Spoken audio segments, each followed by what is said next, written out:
everybody, and welcome to the New Earth Co-Creators podcast. I'm so excited to be back. Yay! Did you? Hey! I guess we all were kind of on vacation there. Yes, but very happy to be here, and very happy, of course, to see both my lovely, beautiful soul sister and brother here to impart whatever we're imparting today. Some may call it wisdom, some may call it comedy. Some might even call it conspiracy. Who knows? Anyway, Isabel, it's lovely to see you. Peter, it's lovely to see you. Happy Monday or whatever day it might be for anybody who's tuning in. How are we? Good. I don't know, the full moon yesterday, it's always something, but or no, what it's Saturday? Saturday, right? Today's Monday, yeah. It always brings up a bunch of stuff. I can feel like I am moving through a lot of things right now, a lot of things that I need to let go of, a lot of things that I have to stop caring about, and a lot of new things that are evolving and coming back up. So it's been interesting these days. From upset, anger to complete peace and all of it in between. And it's like, give me a direction of where this is going. And everyone else just close your mouth. Yeah, I think I could resonate with that as well. I'm feeling up and down and then around and about. And there's so many things happening that are amazing and so many things happening that are atrocious. Poor little cat is a bit stressed out as well. So look after the cat. So yeah, I feel the same way, but I feel when I do tune into my higher vibration, I feel amazing still.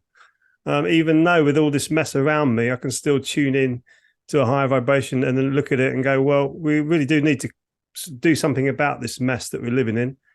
But I feel when we all start to tune in to ourselves and to each other a little bit more and actually start to listen to each other, I think all this will actually start to go away. I'm seeing green shoots all over the place that are looking really good. Yeah. But the overarching thing has been really some of the things that I've been researching recently. You think, wow, they're really getting away with that. And that's what I feel, yeah, they are at the moment. And that's got to stop as far as I'm concerned. So, but that's how I'm feeling, sort of this I'm on the roller coaster ride. And I'm enjoying it, and I'm feeling sometimes white knuckled, sometimes big smiley. So. I like that. Forced to put your hands in the air and just go. Yeah. Yeah. Just there you go. Woo! That was in the newspaper. That always what you want to do, especially going over those really high. You don't really want to go, yay! It's like terror, sheer terror. But anyway, it was interesting. I mean, I'm feeling very much in the same pocket. It's weird. There's a lot going on. Very interesting timing in my world personally, and I'm embracing it and just going for it because why not? And at the same time, it's like all this light is shining and all the shadows. The brighter the light, the darker the shadows, I guess, right? So, that's just one doesn't exist without the other, or so we've been told. I don't know if I've always believed that. It's like people say, well, you can't get to pleasure without pain. I'm like, really? Is that really what's required? We have to suffer in order to understand what it means to be grateful. Like, is that really what we need as we evolve? Is that so necessary? And it would seem like there's a lot of stuff, just a lot of undercurrent going on, and you can feel it and sense it.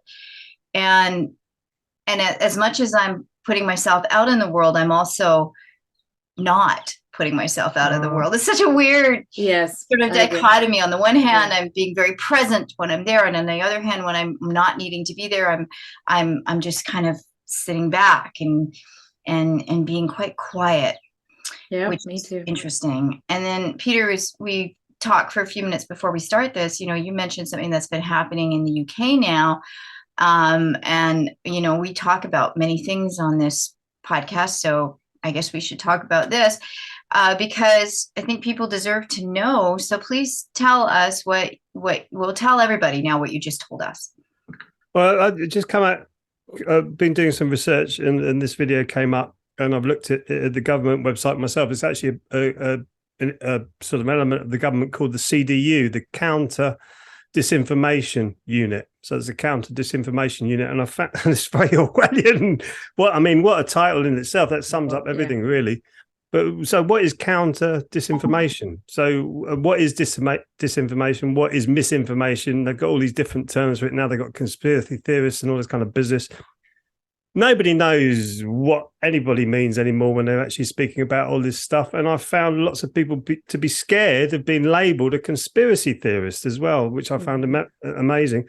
But going through this new notice is a notice from the government, which you really, if you look at your law, you don't really have to take, you don't really have to take sort of anything from a notice, but we do. So therefore it turns into an act, which we have to act out, which is all crazy anyway. But it says in that notice that philosophies that don't align with the UK government's narrative now are going to be disinformation. So therefore that disinformation can put you under the scrutiny of this institution, whatever they're called, and therefore you can be arrested for your philosophical belief that doesn't fit into the government narrative. And to me, I love the Tao philosophy because I think that came out from India into Southeast Asia, and that really embraced the feminine sort of attribute of the yin and yang, the immersing of yourself from male into female and getting that sort of centeredness. I love that philosophy, but I do love the Indian Vedic scripts as well. I do read that a lot. And in what I've seen is that they talk about this being the Kali Yuga. So anything that's built up, and it's really specific, and it's really quite incredible to see when you read it and then you look at what's happening today, it virtually is a blueprint for them, what they're doing, the darker side of it, which is, I find, incredible. But they say this is the age of hypocrisy and deceit, hypocrisy and deceit, which is what Bob Marley sang all about. So what they're saying is like, it's not necessary, it's Kali, but Kali bringing this energy up so that you can see yourself and realize you don't want any part of that. That's really the essence of it. And you're more connecting to your super soul inside of you, which is what your connection is to the universe. But you have your conditioned soul in there that's learning. And therefore, which I have done, I've spoken quite eloquently about this to my politician, and he was quite interested. But all of a sudden, this comes up, and there's a Vedic community center that I go and teach at now. I'm going to bring this up to them. So now, if any of you believe this philosophy that we're living in the Kali Yuga and that the government is a negative entity, you could be up for scrutiny, for arrest, for harassment from the government, from the state. And to me, this is completely insane.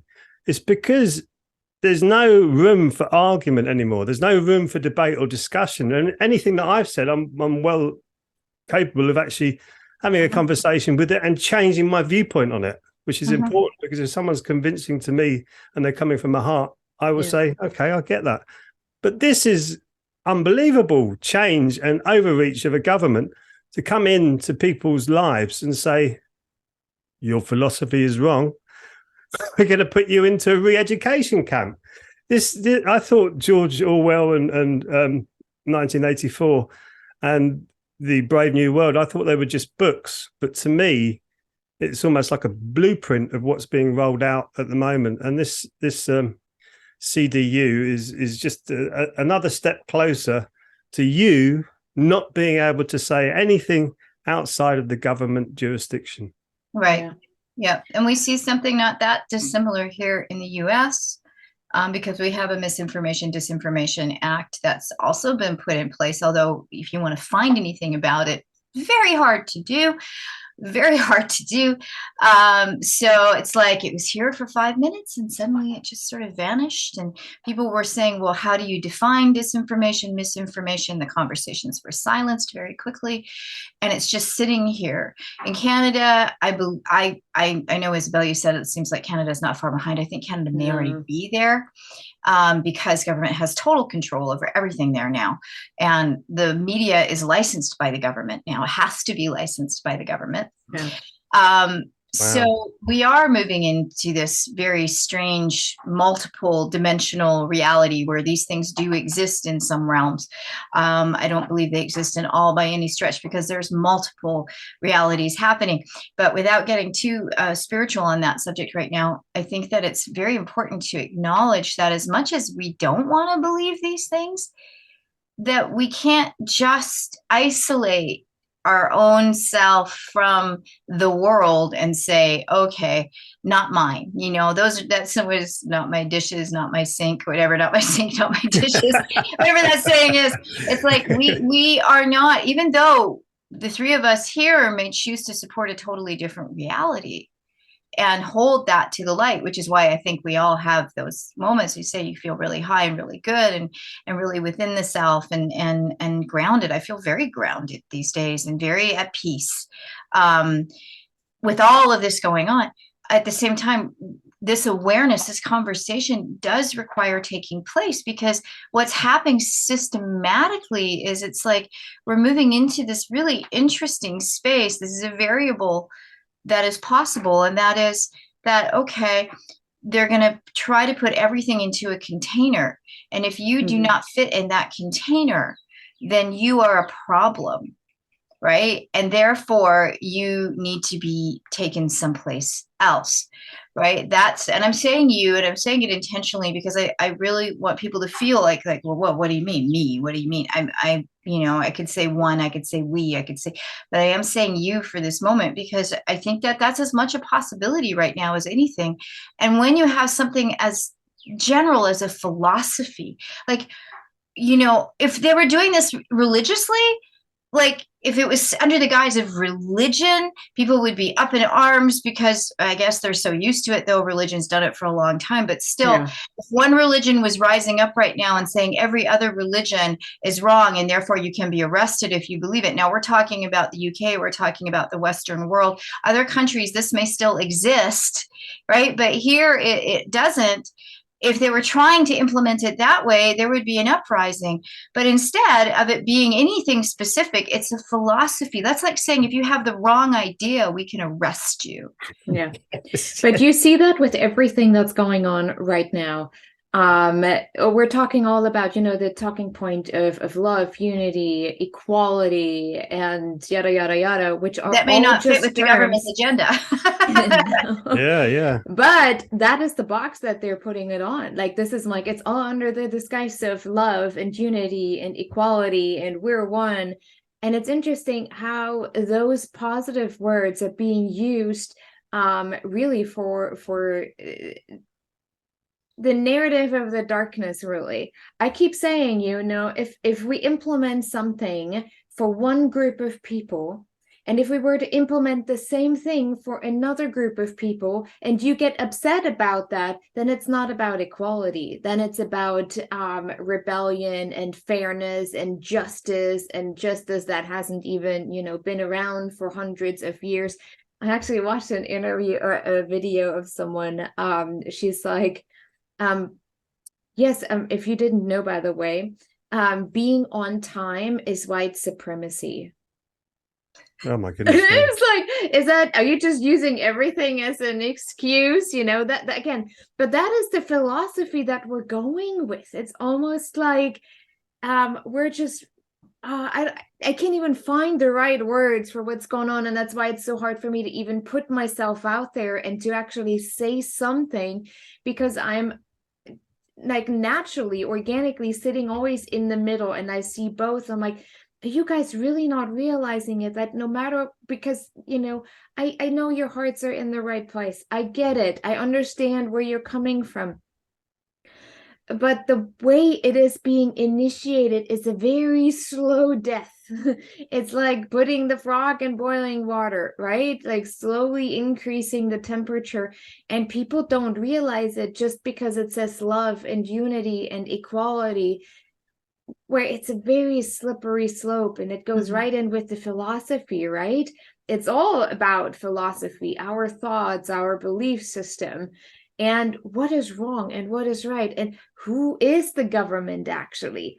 Who are the people and what do they believe? Now, I would love to see the entire list of everyone involved so I can understand their philosophy so that I don't step outside line. Who is making the guidelines for a philosophy, for a thought process, right? How is that making sense? Like, really, like, just like you said, the hypocrisy is incredible.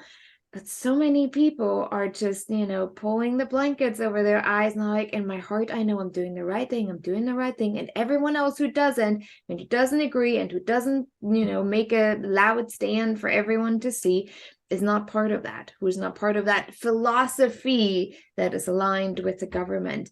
And that's a very, very scary place to be in if one knows history. And that is me speaking as a German. Male, pale, and stale. This is the new woke for people who are speaking outside the mainstream. They call them male, pale, and stale, which I find hilarious, but I'm sure some people would find that very offensive. Why is it always pale, white-skinned people that are always causing the problems? It's I don't know. It's like an inverted racism that's happening, and yes. I go into ethnic minority. I don't see human beings for their color, actually. And when I see them as a being. There's a being. It's like looking at a cat or a dog to me. It's like there's a being there. There's a human being. Yeah. And until they start to have this chip on the shoulder, and then this chip started to speak louder than the mouth in front of me, I see, oh, you've got a chip. And that's kind of, it kind of makes me feel like, yeah, that is a bit of a what's happened to you in your DNA, your lineage, maybe like the British going over to India and completely messing their country up, and they might have a bit of a chip on their shoulder. That chip starts to speak, so that puts them into an archetype, and I hate even doing that because there's a human being in front of me, but they're talking from something that's damaged inside of them rather than talking from their heart. And that's what I find really strange about all of this, because nobody's sitting down and saying, is that really me thinking that? I remember when the Iraq war came along, I'll be totally honest with you, I was really sucked into 9/11. And I thought, great, they're coming. We're going to war. We're going to sort these people out. And then I sat and with myself, really, really thought deeply about it. I can't stand war. I think war is the most disgusting thing. How did I get sucked into all that hype, which made me step back and now look at anything that happens really closely to say, where's the story coming from? Where's the narrative? Who's really behind this? What's really happening behind the scenes? And who is gaining? Who's gaining from this? Who's making the money with it? Yeah, I want to live in peace. All of that whole thing, that horrendous thing that happened with 9/11, going all the way through that wars and destruction of the Middle East, it made me look at myself and go, I don't want this. I don't want this in the world. I don't want this for myself. And that made me realize, what do I want? I want to meet good people. I want to be around good people. If I have a bad day, I want people to say, yeah, Peter's having a bad day, but not knock me for it for the rest of my life. Just to accept that, yeah, I'm a human being too. And I think that's where we need to start to embrace each other from the heart, understand our physical nature, but also understand our spiritual nature. Yeah. And try and bring that into humanity. I really do believe that's what we're here to do. I think that's what we're doing with these conversations, is trying to work out where this spectrum is. Yeah. As a visionary, often we are able to see a little bit further ahead than what most people are able to see. Now we're starting out with, if your philosophy doesn't align with the government, we can do things to you that you may not like, right? Philosophy is a very broad title for belief for heart issues that means spirituality. So eventually you will start to see more and more of this is all new age, this is new age, and this is new age, and everything new age is now prohibited. It takes away that spiritual connection. And let me ask you this, or not ask you, but here's what I'm seeing, and I hope I am wrong.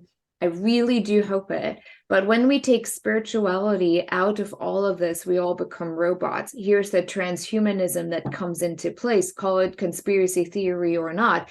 But if you look at the 1+1+1 that got us to where we're at now, you can add to that and you can see where this is going. Because as soon as spirituality is taken out of the equation, we no longer operate from the heart. We operate from the mind, which is programmed, indoctrinated, and can be propagated.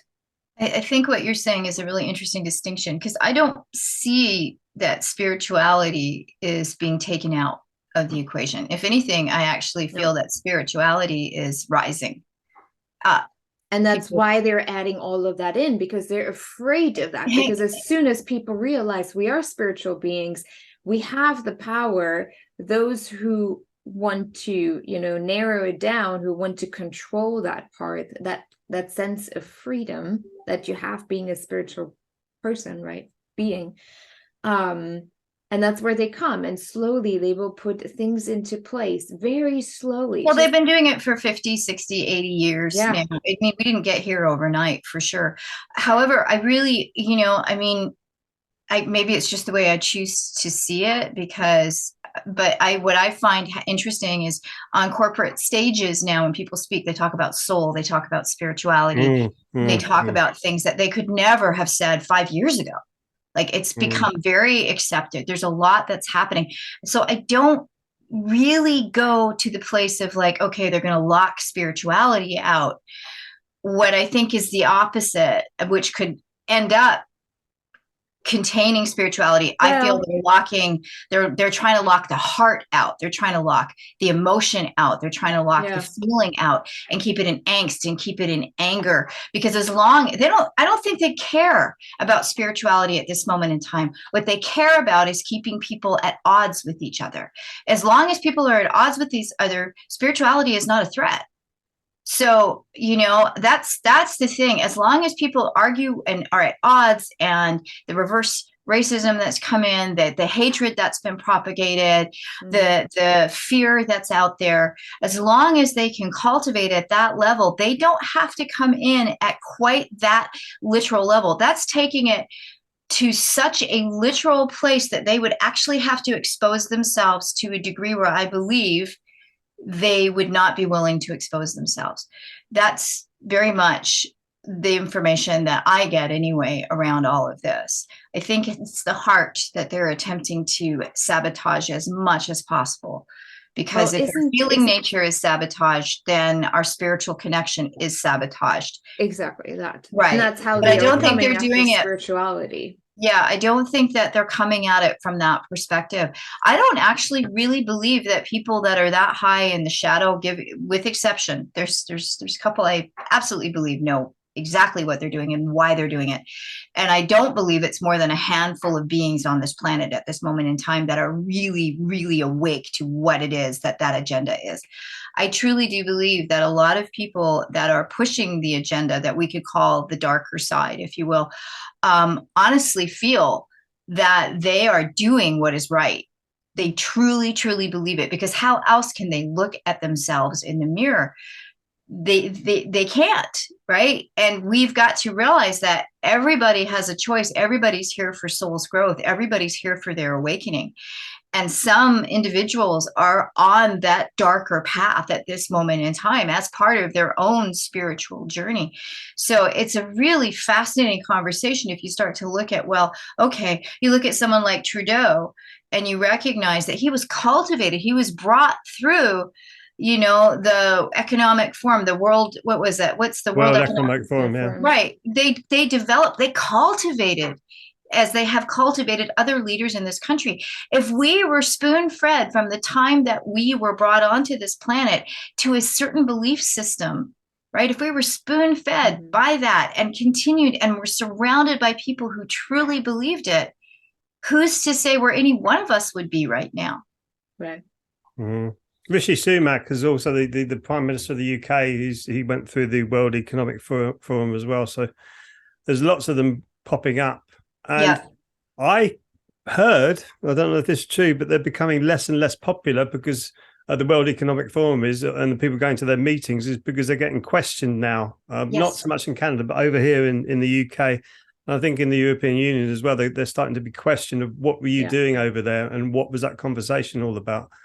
But I think more people are waking up to that fact, and some of the things that the European Union has done recently. You've got nation states who I think is it €22,000 if you don't accept an immigrant coming from North Africa, you have to pay per head for each one that you don't accept. And I think the Polish and the Swedish are kicking up over that and refusing to be part of that. So and that comes in with all sorts of implications, because I think human beings should be living on this planet as human beings. Yes. And and you're so right about us being polarized and to argue about, well, they're not from our culture. Who cares? But it's what is culture anyway anymore? That is all being destroyed, which is why this whole agenda used to be called cultural Marxism. It used to be the destruction of your way of life. Yeah. And I personally feel that we are starting to reevaluate what it is to be human beings. And when I go to Germany, I want to go and experience Germany. I want to go and experience parts of America. I want to experience. I don't want it all to be homogenized and all the same. I think that's an enormous mistake because you lack diversity there. But I do feel that these people are backing off a bit in some respects because people are questioning it, but we're just not seeing that in the mainstream media. And we won't. No, I mean, let's just never. accept we won't. We were not going to see this in the mainstream media.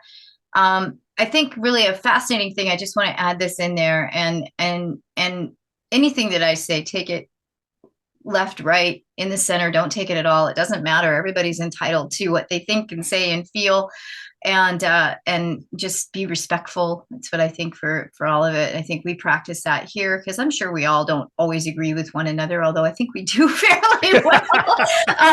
But this is what I find fascinating. This is something I just want to throw out there in the, what is it, just under 7 minutes that we have left. If we are creators of our reality, which I believe we are, and I believe you guys agree with that, we are all creating this reality. We are all contributing, right? We're all creating. Then isn't it fascinating how the written word that has existed on this planet for a very long time, and all of these sci-fi things, if you look back onto all the best-selling sci-fi novels, all the stuff that's out there, seem to be, as you said, a blueprint for what's actually happening. Mm-hmm. And my fascination with how we create is, have we inadvertently created this blueprint through all of these practices of our imagination that we then put into black and white, that then people then read and envision and see or feel or go on the journey with? And you're talking with some of these books that have been around for eons, millions upon millions upon millions of people have read these books and gone on these journeys. Is it so far reaching to think that in some way it has woven into the creation of what it is that we're seeing today? And if that is true, I look at it as a fascinating thing of like, well, what if we started to create in the direction we want? What if authors started writing books about the creation of utopia, about the connection of humanity, about peace and what that looks like? What if, that's conscious music, as we talked about, Peter and Isabel, as you know, it's like, what if we can truly start to generate an image that millions and billions of people then envision and see? Because I believe there's some truth to this. As crazy as it sounds, and believe me, I'm used to sounding crazy, I believe there's truth to it. It makes sense. If everything is energy, then your thought and your words have an impact on everything around you. That feeds the collective consciousness, right?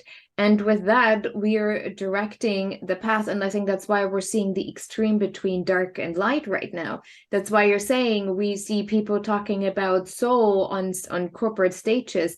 And then you see government sending out stuff. If your philosophy doesn't align with us, we can come after you. That is the extremes. And we see it. The more the darker side will continue to push, the more you see the rising of the light. And coming back to what you said very early on, I do not believe that when we ascend into higher consciousness, that we do need the darkness to understand the light. I think that is just part of the people who are pretty much still asleep, who don't know what it feels like to have gratitude, who don't know what it feels like within their body to have love and peace, to be all that. They won't be able to discover it unless they have the opposite, the dualism. And that's what we're learning here. And the more we transcend, the more we understand what it feels like and what it looks like on all levels of our existence, right? You got to put that into your thought process of, if you were, say, a jinn, or what some people call the archon, or whatever you want to call it, a darker entity, what would you do to keep your existence going? You would say, well, you need me. So I think the expression says the best thing the devil ever did was make people not believe in him. You know, it's like, it's there, and it's up to you to choose that, whether you're going to be in that darker energy or not. And I think you're right. I don't think we need it to realize our higher spiritual tuning in, as it were. But going back to Deborah's point as well, we've been brought up on Star Wars, which is the dark force, the negative side of the force, and the positive side of the force. And the positive side of the force is always on the back foot, always chasing and trying to find ways around it. We've been conditioned to be like that. And that's what I find amazing. Was since I stand up in a room and start to really put my heart out into a room, things change. And you go, well, that's interesting. Let's try that in a political arena. And you get up and you do that. But I couldn't do it at a sustained level in the political arena because of the negative entities that are filling those rooms up. And well, you wouldn't be allowed to. You'd be silenced very quickly. Yeah, very quickly. Yeah, but it's interesting to think. I don't even want to go down that road, because what you're doing is you're immersing yourself in that negativity. So I feel that you're so right, both of you, to actually create this. We need to be creating it for ourselves and together, which is what this is all about, is to coming together as a community. And I see the grass shoots of that, the green shoots of that coming through with new films that are coming out. When you see 5, 6, 7 production companies in front of the film, that means it's not Hollywood. That means it's all these little companies around the world putting this together. The actors are not taking the big wages anymore. They're taking a cut from the processes. That is all being shared out of all the people who've invested into the little production companies. And that's a new way. And they're trying to get their servers now outside of the mainstream so that they can stream and run things for themselves. That's what's coming out of the film industry. I feel the same will be coming out of the music industry and all the entertainment industries, like books and things like that. We start creating this stuff. We start making it, putting it out into the world, and we become the bigger entity than the dark force that you can look at it and go, well, it's not for me. How can people join us to start making this stuff? Because we're almost at a minute. We're here, we're open. So how can people join us? Come on. First of all, check out New Earth. What is it? newearthcc.org. I almost had a brain fart. newearthcc.org, our website. Check it out. Click around. There's all the buttons for which group you can join, where we're at on social media. Very easily made accessible. So join us there with the discussions. Like, those are discussions we want to continue to have, because in 30 minutes, ConsciousMusicCollective.com.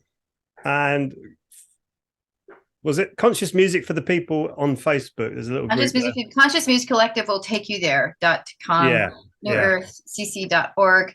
Guys, we could go on and on. I know we could. I love you both so much. I love you too. Remember, everybody, peace and love really is the answer, and together we rise. That's right. Hey. Have a great day, everyone.